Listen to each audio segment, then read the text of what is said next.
آپ کی نئی نسل، آپ کے بچے جن کالجز، جن اسکولز اور جن یونیورسٹیز میں پڑھ رہے ہیں،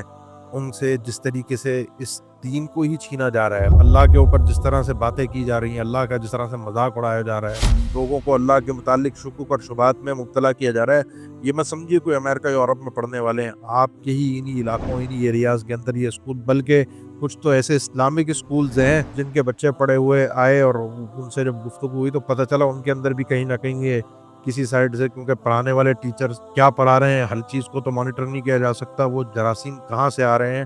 وہ آپ کو اور مجھے اندازہ بھی نہیں ہے۔ اس لیے اس وقت سب سے قیمتی چیز فیشن کی طرف مت جائیے کہ دنیا کے بچے کون سے اسکول میں پڑھتے ہیں، ہم اس ایریا میں رہتے ہیں، ہمارا اسٹینڈرڈ پڑھنے کا یہ ہے، ہمارے بچے کسی گھٹیا چھوٹے اسکول میں جائیں گے تو ہم کس منہ سے خاندان میں جا کے بتا سکیں گے ہمارے بچے کون سے اسکول میں پڑھتے ہیں۔ اس چکر میں ماں باپ جب لگے تو نتیجہ آپ کے سامنے ہے، بچہ اچھے اسکول میں پڑھتے ہو گیا، اس نے جینے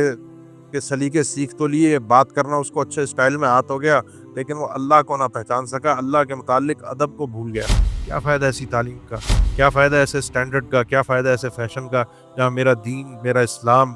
میری آخرت داؤں پہ لگ گئی۔ اس لیے اپنی آخرت کو بچانے کے لیے انسان کو اپنی اولاد کے لیے خاص طور پر فکر کرنی چاہیے۔